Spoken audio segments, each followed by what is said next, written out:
Aujourd'hui, je vais tenter de finir Donkey Kong Bonanza en moins de 2 heures. Pour ce faire, je me suis rendu sur speedrun.com et ai observé dans les moindres détails les runs des meilleurs joueurs. Quelles sont les strats que j'ai réalisées? Les ai-je parfaitement exécutées? Installez-vous confortablement car la run que je vais vous présenter aujourd'hui connaît de multiples rebondissements. Le speedrun démarre dès que l'on a sélectionné le mode normal. On passe alors la cinématique et on se retrouve sur l'île Lingo. Ici, pas de stratagème en particulier. On fonce. Toutefois, quelques détails sont à relever. On ne prend aucune banane, collectible pourtant essentielle à l'avancée du jeu. Sachez que durant l'ensemble de la run, on récupérera uniquement une quintuple banane, ce qui fait qu'on arrivera à la fin du jeu avec seulement 3 cœurs et une seule compétence améliorée. De plus, on récupère beaucoup de pièces. On va en effet en avoir besoin de 3000 plus tard dans la run. Nous voici donc au sein de la première strate du jeu.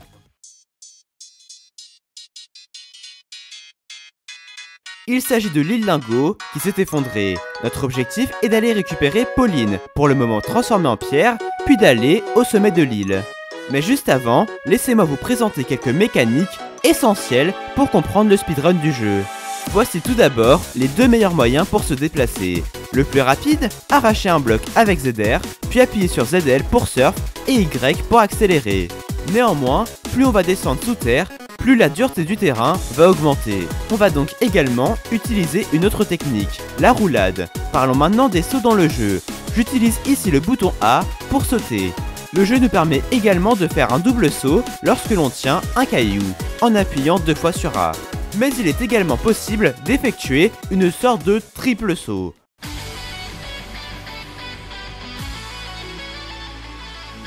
Voici les inputs. A plus ZL plus ZL plus A. Appuyer sur le bouton A permet de faire un double saut classique, mais qu'en est-il du bouton ZL? Comme je l'ai dit précédemment, ce bouton nous permet de surf, mais effectuer cette action demande à Donkey Kong de s'élever un peu dans les airs. Donc si on appuie 2 fois sur ZL, une fois pour lancer l'action, puis une autre fois juste après pour l'interrompre, on gagnera pas mal de hauteur. Mais revenons à notre speedrun. Je descends en contrebas, puis arrache un bloc pour glisser sur les ronces. Ici, A plus ZL plus ZL plus A pour atteindre l'étage supérieur. Ensuite, je prends le checkpoint et surf en direction de Pauline. Une fois tous les monstres vaincus, je me TP et grimpe sur les échafaudages jusqu'au sommet de l'île.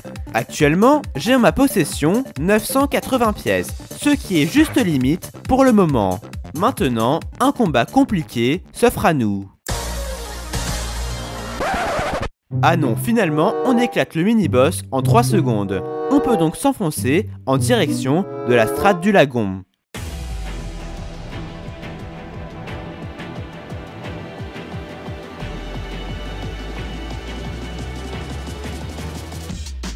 Ici, on saute au-dessus du vide et on se dirige vers ce pilier.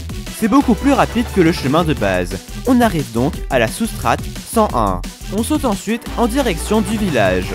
Normalement, on est censé détruire 3 piliers pour faire monter le niveau de l'eau. Mais ici, on s'en fout. On fait un saut de ses morts et on atterrit de l'autre côté. Je m'empare ensuite d'un bloc près de ce panneau, ce qui me permet d'atterrir devant le disque. Je le ramène et débloque ainsi le pouvoir de la Bonanza Kong. Grâce à lui, je peux me diriger vers le pilier qui me conduira à la sous-strate 102. À ce moment-là, j'ai 1486 pièces. Encore une fois, c'est très limite, mais on peut continuer la run. On atterrit donc devant le premier boss du jeu.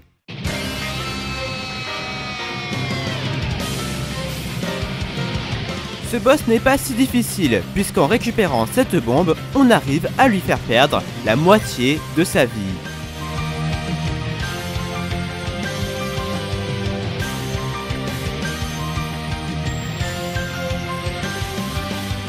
On peut donc descendre vers la strate des collines.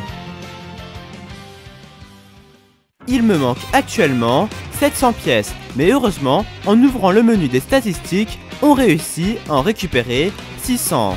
On se transforme maintenant en Kong Bonanza, afin de pouvoir récupérer un bloc. Nope. Nope. Nope. J'ai un petit peu galéré, mais grâce à ce bloc, je peux parcourir une énorme distance en surfant. On arrive donc devant un Terra Voider qu'on détruit extrêmement rapidement. Je me sers ensuite de ce bloc de métal pour atterrir devant le Fracton avec le casque de chantier. Mais juste avant de lui parler, je récupère en contrebas les pièces qui nous manquent. On dépense donc notre argent et on surfe en direction de la prochaine strate, la strate du canyon.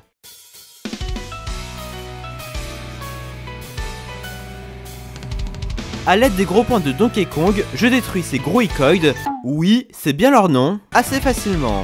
J'emprunte ensuite ce chariot et utilise des blocs pour sauter en direction du village. Ici, un saut impressionnant va nous permettre de skip la majeure partie de la zone.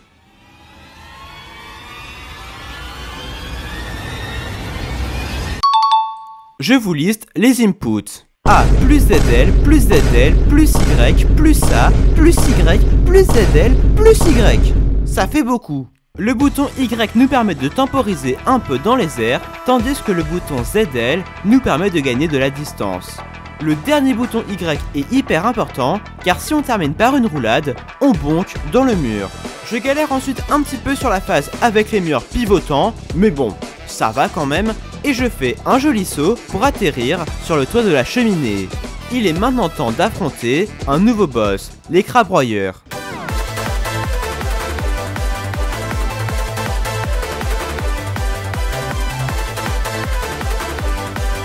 Je perds quand même pas mal de temps sur ce boss, car la physique du jeu m'a tout simplement dit non. Le boss flotte littéralement dans les airs, donc pour le frapper, bah c'est compliqué. Mais bon, une fois vaincu, on peut se diriger vers la strate suivante. C'est dans cette strate que l'on récupère les seules bananes de toute la run. Ici, on est censé faire un choix entre la strate de la neige et la strate de la forêt. Je choisis la strate de la forêt et je vous le dis de suite, on ne verra pas la neige durant ce speedrun. On va faire un skip de fou plus tard dans la run.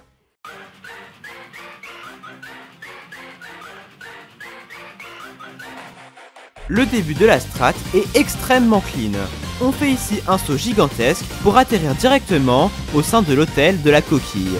On récupère les deux disques et on débloque ainsi la Bonanza Autruche. C'est sans doute la Bonanza la plus utile dans ce speedrun. En améliorant cette compétence, on va pouvoir littéralement planer dans les airs. Mais de base, en planant, on perd quand même un peu de hauteur. En spammant ZL et Y avec l'autruche, on n'en perd pas du tout.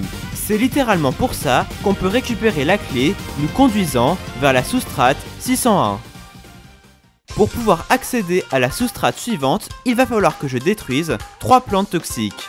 Pour accéder à la première, je me transforme en autruche, arrache un bloc du sol, m'élève dans les airs à l'aide d'un courant ascendant et spam ZL plus Y pour planer sans perdre d'altitude.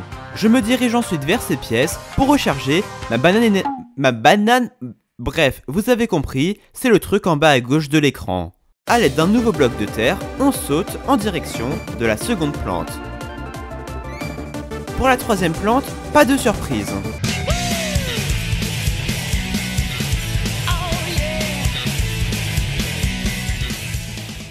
On s'est ici un petit peu foiré, mais rien de très important.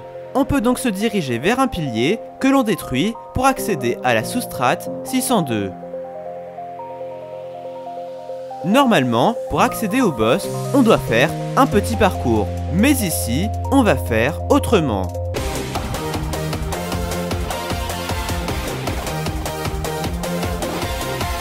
Il est maintenant l'heure de vaincre le boss qui, selon moi, est l'un des plus stylés du jeu.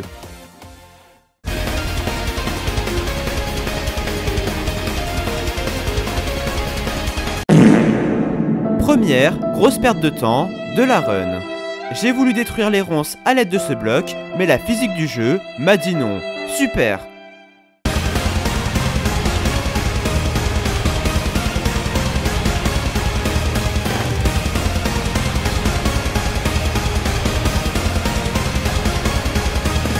On peut maintenant se diriger vers la strate de la jonction.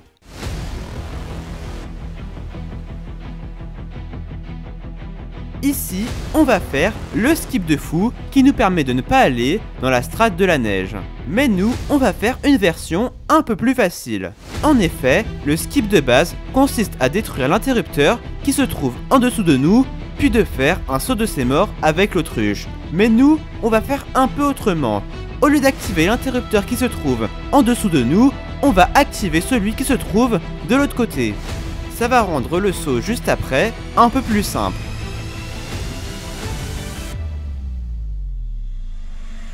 On peut donc enchaîner avec le fight contre Void Kong.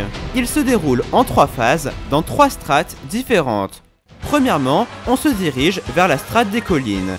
Dès que Void Kong est à ma portée, je lui lance un bloc. Je répète cette opération plusieurs fois.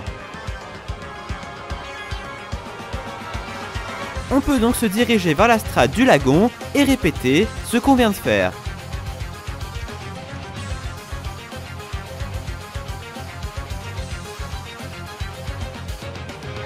La troisième phase est un peu plus différente, car cette fois-ci, c'est grâce à nos coups de poing qu'on va pouvoir lui mettre des dégâts. Mais si on en rate un seul, on peut vite se retrouver dans la merde. C'est ce qu'il s'est passé ici.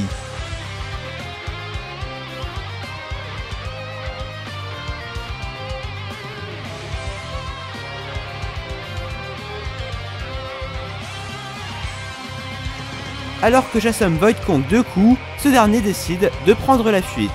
On en a donc fini pour l'instant avec lui. On rentre alors dans le tonneau qui nous amène dans le gouffre, nous conduisant vers la strate de l'archipel.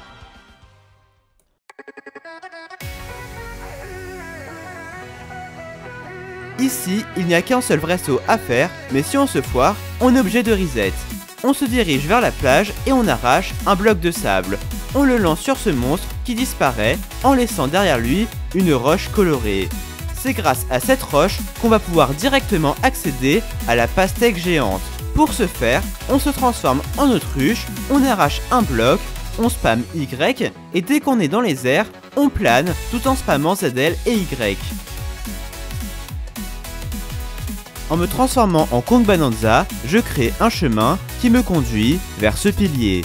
La strate de l'archipel est déjà finie, passons maintenant à la strate de la tempête.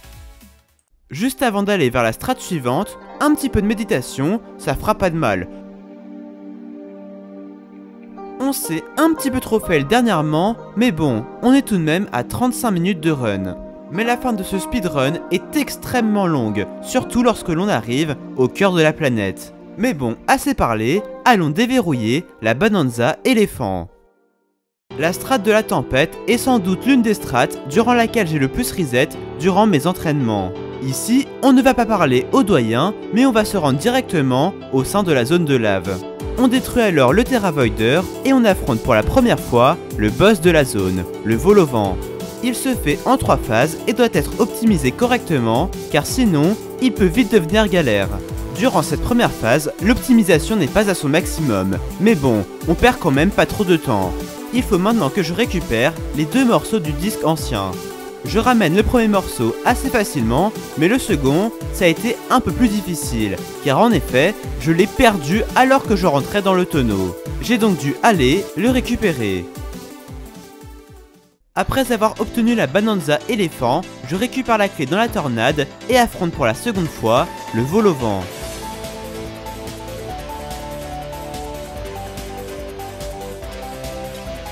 On arrive donc dans la sous-strate 902. Ici, je dois surf, puis appuyer sur le bouton Y, ZL, puis A. Je m'en mêle dans les inputs une première fois, mais la seconde passe tranquillement. Je traverse ensuite toute la zone en autruche, récupère de l'énergie à l'aide de la Bananza Kong, utilise une tyrolienne et arrive sur cet ascenseur. Je donne une claque sur l'ascenseur afin de le faire monter, mais bon, il est un petit peu capricieux. A l'aide de l'éléphant, je grimpe en haut de cette tour et m'attaque à la dernière phase du boss.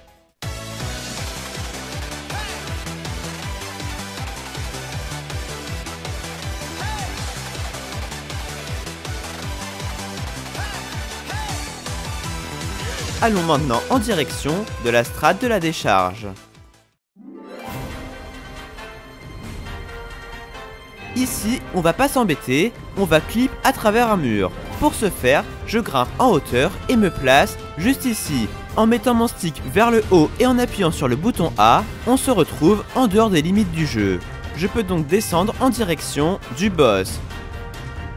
Pour être safe, j'ouvre plusieurs fois la map afin de ne pas tomber dans le vide et mourir. J'arrive donc dans le village et là, j'ai un souci. Je n'ai plus d'énergie pour me transformer en Bananza éléphant.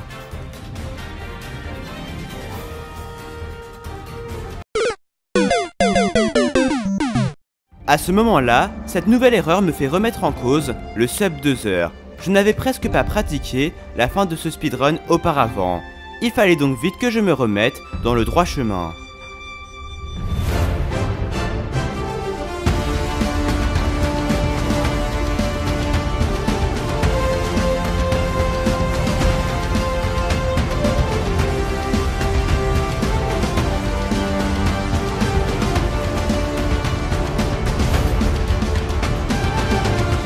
Le boss vaincu, allons maintenant en direction de la strate du Rhinodrome.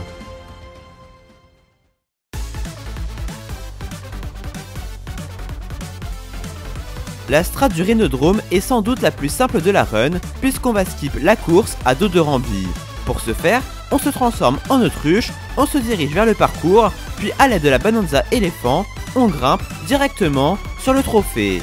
On peut donc directement accéder à la strate du désert. Les meilleurs speedrunners du jeu utilisent actuellement une route dite snakeless, c'est-à-dire qu'ils ne prennent même pas la transformation serpent. Néanmoins, cette route est extrêmement difficile, surtout la fin, c'est donc pour cela que vous ne la verrez pas aujourd'hui. Ici, on attend que ce monstre vienne sous la lumière et on le tue. On a donc accès à la sous-strate 1201. Notre objectif est d'aller récupérer les 4 morceaux de disque. Pour ce faire, on surfe en direction du doyen, mais on va pas aller lui parler. On s'en tape. On effectue alors un saut de l'ange afin d'aller récupérer le premier morceau de disque. On le ramène à l'aide de ce tonneau. Les 2 morceaux de disque suivants ne sont pas très compliqués, mais le dernier quant à lui nécessite de connaître cette strate. Au lieu de s'amuser à aller tuer un ennemi pour avoir une roche solide, on prend juste cette roche près du doyen. On peut donc parcourir cette tyrolienne assez tranquillement. Une fois la Bananza serpent déverrouillée, on récupère cette clé, ce qui nous donne l'accès à la sous-strate 1202. On grimpe cette tour à l'aide du serpent et on aspire la lumière avec l'éléphant. Il est important d'aspirer plusieurs blocs de lumière pour la suite de la run. Après avoir tué ce monstre, on allume le soleil artificiel et on se dirige vers le premier boss de la zone.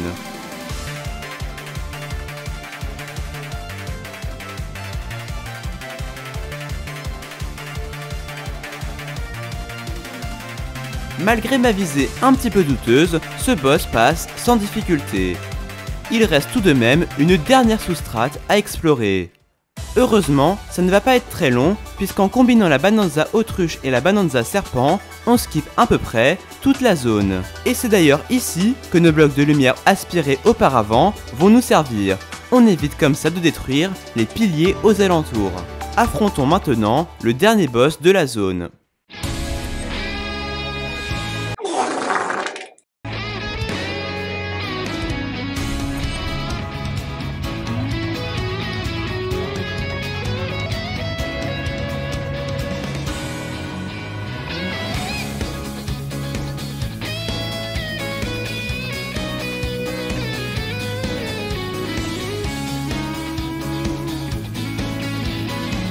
Maintenant que la zone est terminée, direction la strate du son. Il faut savoir que cette run a été tournée fin juillet, et à ce moment-là, on n'avait pas découvert tous les clips que l'on connaît aujourd'hui. Actuellement, cette zone se fait plutôt rapidement grâce à 2 clips. Mais dans ce speedrun, on fait cette zone de manière assez casu. On s'échappe de la prison, on libère Poppy et on accède à la strate du son. Toute la strate se fait normalement, c'est plutôt long mais pas très difficile finalement. Néanmoins, le moment où Donkey Kong rentre dans le bidon de cette anguille géante m'a fait péter un câble. J'ai perdu près d'1 minute 30. Je ne comprenais pas comment ce passage fonctionnait. Je pars donc dans la strate du festin dans de mauvaises conditions. Le sub 2 heures s'éloignait petit à petit.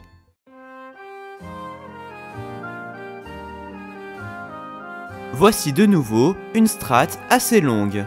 Notre objectif est d'aller actionner 5 interrupteurs afin de créer un burger géant.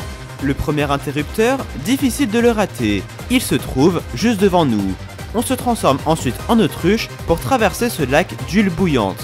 A l'aide du Kong Bonanza, on crée un chemin, ce qui nous mène vers cette salle. Ici, un long parcours est censé être réalisé, mais nous, on s'en fiche un peu. Pour accéder au troisième interrupteur, on prend un peu de hauteur, arrache un bloc du sol, surfe sur cette rampe et atterrit dans une zone un peu plus inquiétante.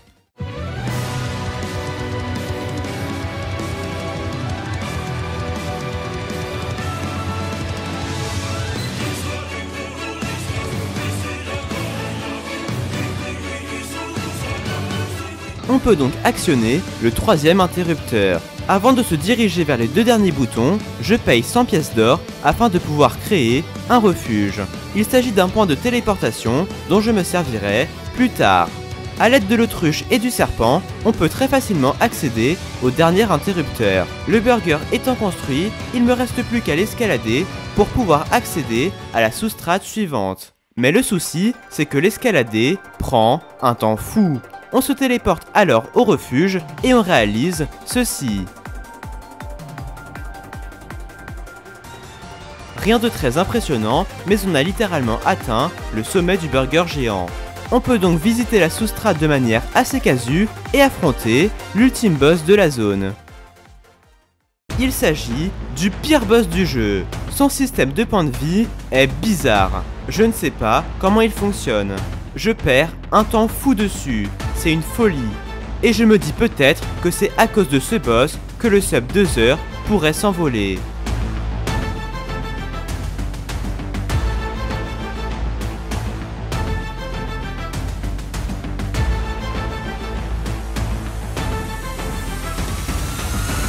Le boss enfin battu, on peut accéder à la sous-strate interdite. Si vous n'avez pas fini le jeu, quittez cette vidéo car je vais littéralement tout spoil. On se transforme en Kong Bonanza et on récupère de l'or afin d'avoir un maximum d'énergie. Pour avancer dans la zone, on est censé payer 17 000 pièces d'or. On n'a pas du tout les moyens, donc on va faire autrement. Vous en avez désormais l'habitude, la combinaison de la transformation serpent et autruche nous permet de littéralement tout skip.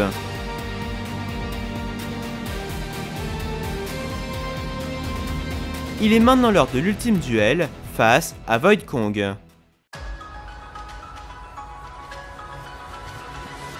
Vous vous souvenez du boss infâme précédent? Celui-ci l'est tout autant. Un coup, tu meurs. Voilà, j'ai tout dit. On arrive tout de même à le vaincre, mais on a perdu plus de 2 minutes sur ce boss. On arrive au cœur de la planète lorsque le timer dépasse les 1h37. Même si je connais la route, je n'ai jamais été aussi loin avant en run. Pour moi, le sub 2 heures était fichu. Mais bon, il fallait bien que je finisse cette run.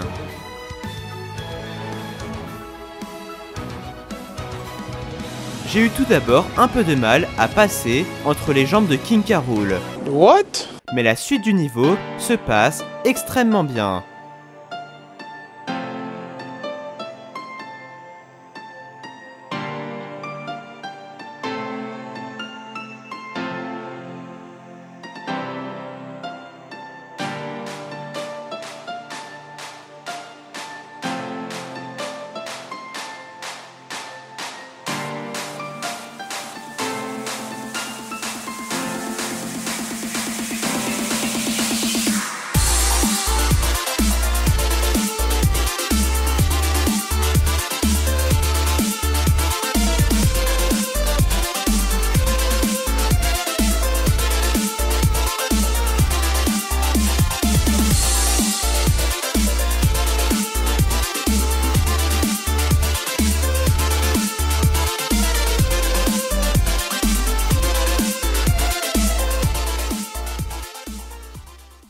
– 1h47.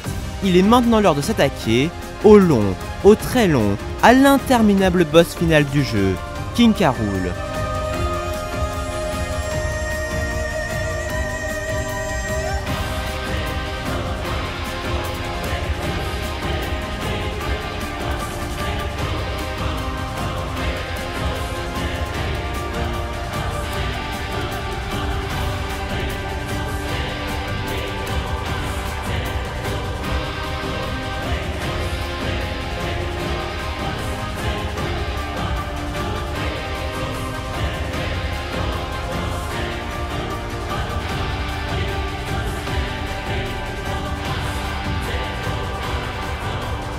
On arrive donc à New Donk City, la ville présente également dans Super Mario Odyssey. Il faut à tout prix rattraper King K. Rool. Regardez le timer. Je pense de nouveau que le sub 2 heures est possible. Il faut juste pas se foirer.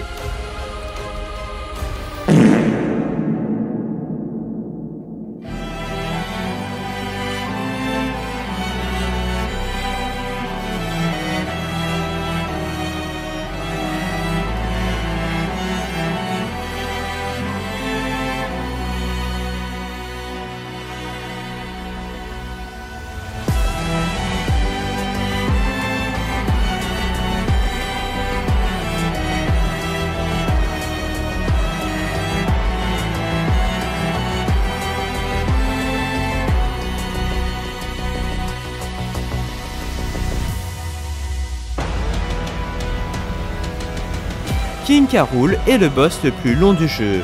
Les minutes passent, les 2 heures de run se rapprochent et...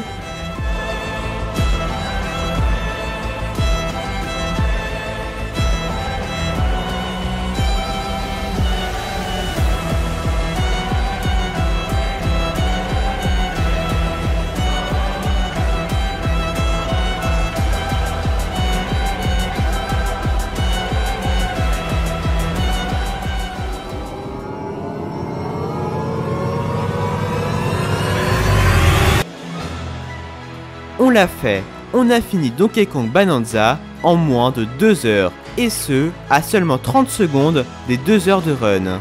Ce speedrun était intense, mais il est désormais terminé, et je ressors de cette run avec le sourire. Entre temps, j'ai relancé des runs, et j'ai aujourd'hui un PB qui s'élève à 1h49. Mais avec toutes les techniques que j'ai apprises, il me reste un ultime objectif.